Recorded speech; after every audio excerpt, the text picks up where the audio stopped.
Hello, entrepreneurs. This is Joe DeChara coming to you live again once again from downtown Flushing, New York. And I'm so glad that you're here tonight. If you're alive, please give me a hashtag live. And if you're watching the replay, give me a hashtag replay because I do come back to check on my fans. And great news.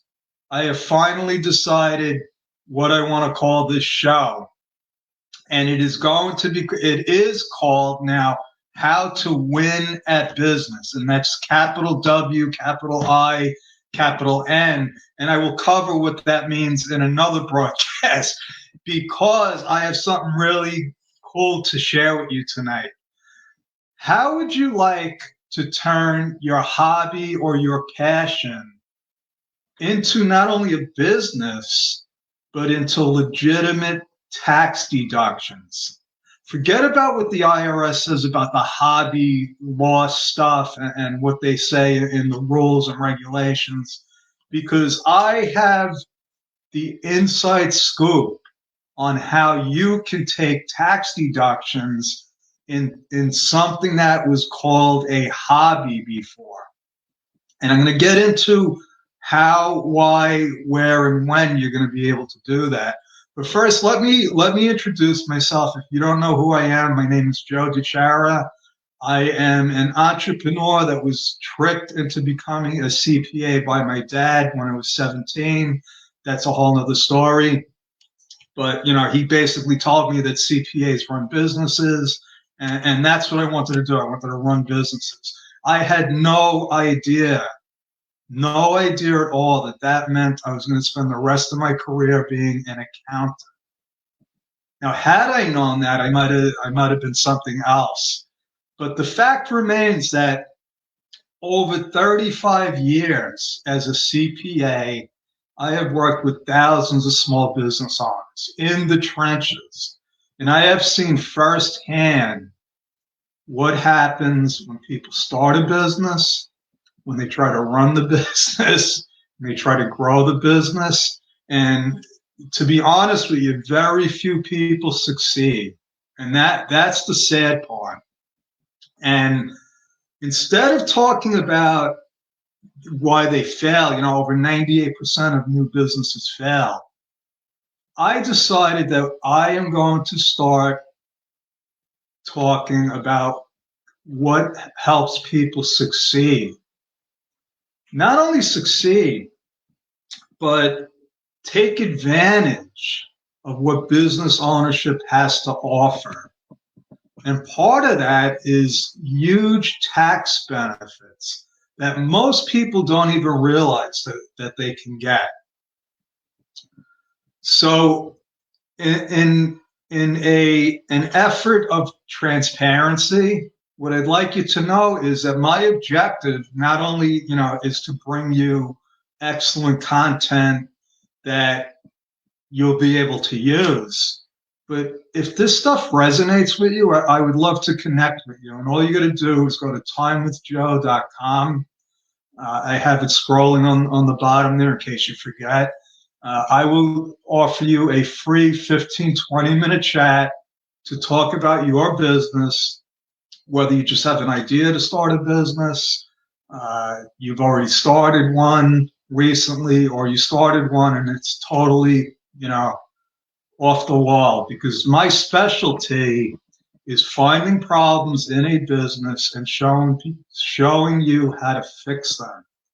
So if that resonates with you, please feel free to go to timewithjoe.com and book a chat with me.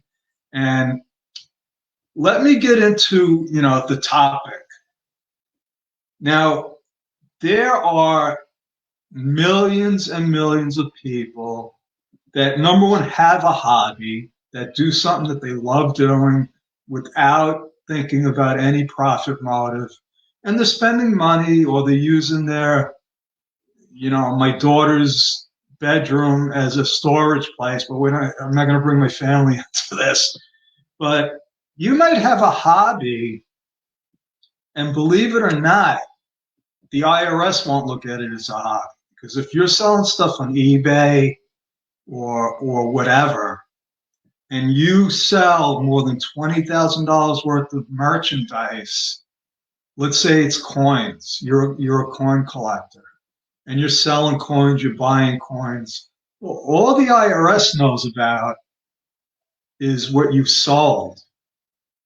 And I had a situation, well, it wasn't my situation, but a friend of a friend sold a couple of $100,000 worth of coins online through eBay. And it wasn't a business. It wasn't a business. He was just buying and selling. And he got a bill from the IRS for over $80,000 because he forgot to report that. See, the IRS, they're a little funny when it comes to this stuff. Because if you have a business and all you ever do is lose money, then they want to call it a hobby. And they're not going to let you take it. You know, and there's hobby loss rules, but they're not going to let you take those deductions. But the way things are now with, you know, everything's electronic and everything goes to the IRS, once you know, go over that $20,000 threshold, you have to start reporting something.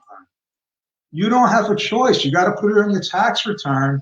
And if you don't, you're going to get you're not going to get a letter. You're going to get a bill from the IRS. And then a little while later, you'll get one from the state. So it's not fun. You know, it's not fun. And the other thing to understand is that a lot of people love doing something. They just love it. And they do it for free. And they never think about ways that they might be able to monetize it. So the issue is that most people don't know what they don't know. And I'm here to fill that gap for you. Because if you only knew, imagine if you knew exactly what you had to do, what you could do to turn that hobby into tax write-offs, or if you could take your passion, and I don't care if your passion is chasing butterflies in the desert, but if you love doing that, there's a way to monetize it. You know, I just got done reading a book called Crush It. That's funny because it's a green thing, and it's anyway. It's called Crush It by Gary Vaynerchuk, and he's big on LinkedIn. He's big on social media, and I read the book in a night. And basically, you know, he said, number one, it doesn't matter what you're passionate about in today's world. There's a way to monetize it. And in a couple of days, I'm going to do a show on, because I actually have these planned out now, strange businesses that made millions. That's going to be on Saturday night. So if you want to tune in for that, that should be pretty interesting. But, you know, what the IRS doesn't want you to know, what they basically hide between the lines, is that there are legitimate ways to take write-offs for something that you might not even believe is a business. And I'm going to get into exactly how you can do that. So imagine, just take a step back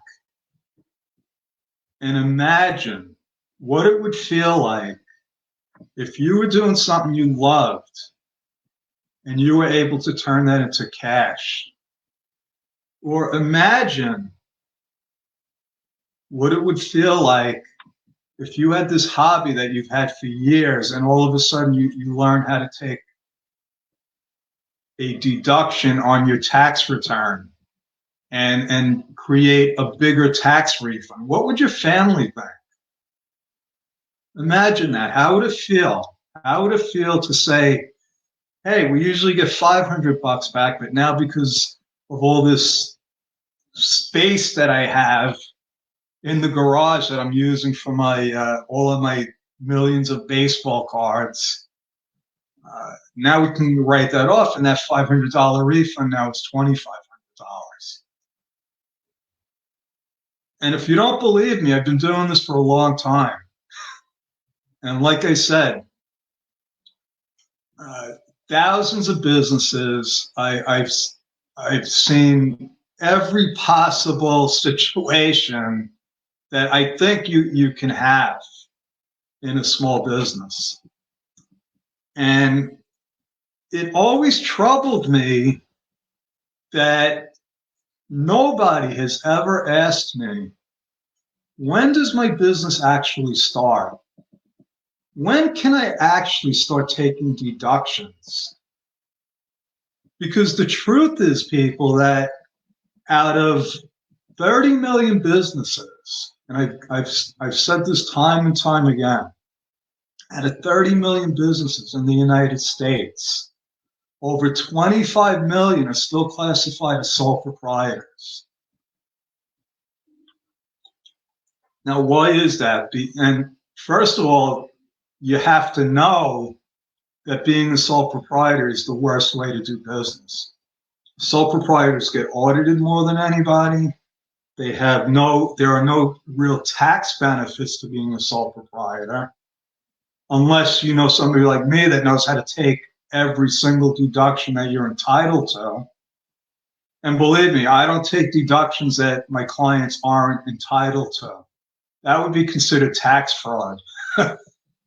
What I do know is how to legally write off things like your garage, as long as it's being used for business.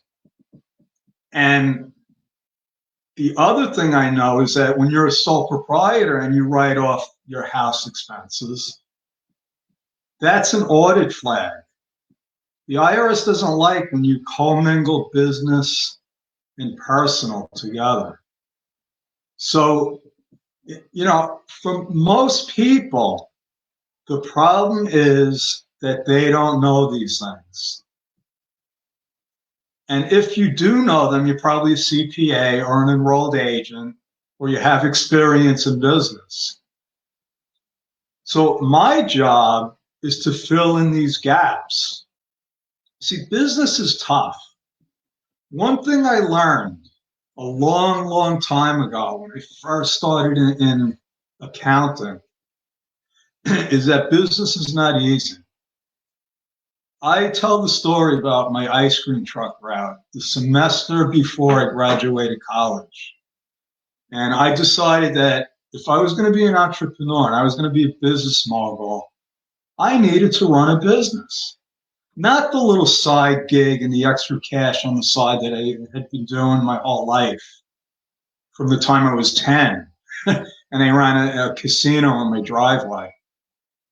That was the first time I consciously made money in a business. And I didn't even know I was in a business. Fast forward that to now, I want to do this legitimately. So I bought a ledger, I kept records. I did everything I thought you were supposed to do.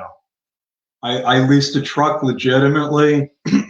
I signed papers that I didn't even know what I was signing, and found out later what those papers were. But it was so easy because I controlled my own destiny, and I made more money than any of my friends that were working in department stores or factories for the summer. Some of them worked in restaurants, they were waiters, and that wasn't for me. You know, I just never wanted to have a job. And it wasn't that I didn't want to work. It's that I just wanted the control over my destiny. And I'll never forget driving down that tree-lined street at the end of August, 1983. I was about to graduate in December, which is another story. It took me 5.5 years to get a 4-year degree. But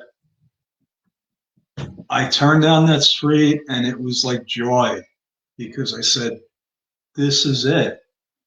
This was just like running the casino in my driveway when I was 10. I made money. It came and went as I pleased. I didn't have to call somebody if I didn't want to come in. And who had it better than me? I felt like this is the start. This is the start of my ginormous career as a business owner. 6 months into my first CPA job, I get a notice from the New York State Tax Department with a big red stamp on it, tax warrant.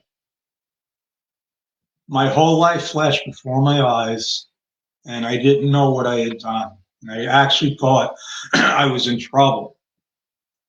Long story short, after 3 sleepless nights, I asked one of the accountants, because I was embarrassed, what this was all about. And it was really nothing. All I had to do was call up and file a form that said, I was an ice cream man and it was a seasonal thing. Here's my return, 0 tax due, end of story.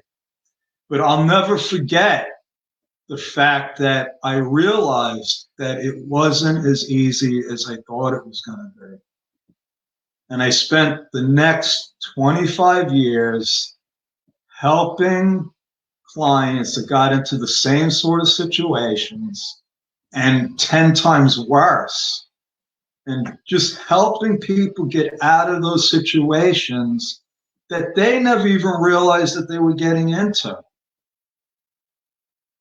And that to me was a tragedy that all of these people, if they only knew what they didn't know, maybe they wouldn't have made the same mistake as me and forget to fill out some paperwork or whatever. But the fact remained that it's hard enough to do business without all of the rules and regulations that the government puts on us. I went to school and I became an accountant because I wanted to learn the financial side of business. And I did. I learned everything that I needed to know. Today, I can take anybody that has an idea for a business, incorporate them, set them up with books and records, all the way to filing the tax return. All of that stuff I learned because that's what my goal was. What I didn't learn is the part of the business that has to do with sales and marketing. So I didn't know what I didn't know about sales and marketing, which stopped me really from growing a large business. I was always able to make a good living at a successful CPA practice. There was always that little part that was missing until I filled the gap and I found people that could explain to me what I didn't know and then put the pieces in place to help me succeed. So here's the crux of the matter. You have a hobby or you have something that you love doing. And I've gotten your interest now because you're spending money on your hobby or you're not making money on your passion. So how do you do this? How do you turn your hobby or your passion into a business? I'm going to tell you how easy it is. Okay? It's simple. It's very simple, but what comes after it is a little complicated. And that's what you might need me for. And I'm going to remind you again that if you want to connect with me, if this is resonating with you, all you got to do is go to timewithjoe.com. And in the notes, you'll say, I want to turn my hobby into a business, or I want to make money with my passion. And I'll know that you watch this show. And again, if you're watching live, give me a hashtag live. And I do have, I'm using this new technology. It's called StreamYard. Okay. And I see a couple of comments here, and I don't know who you are because I'm not on Facebook and I haven't figured out how to connect with Facebook and StreamYard. So when this is over, I will go back to Facebook. And if you have a question, please put the question in there and I'll get back to you. One of the questions is, how can you save to view again, whoever that is? All you got to do is you'll come back and find the video and watch it again. Or what I'm doing, this is another idea that anybody can do. What I do after the show is I save the video and I upload it to my YouTube channel. So almost all of these Facebook Lives that I'm doing, you can find on my YouTube channel, which is Bedrock Business Builders. Okay, so that's another way that you can watch it. And thanks for asking.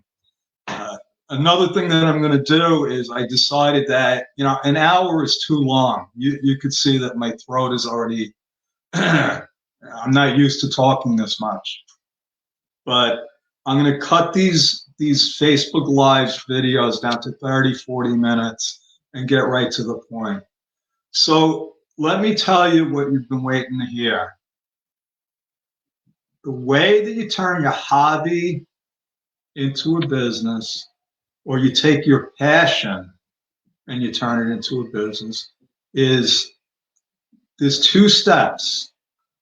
Number one, you got to decide that that's what you want to do.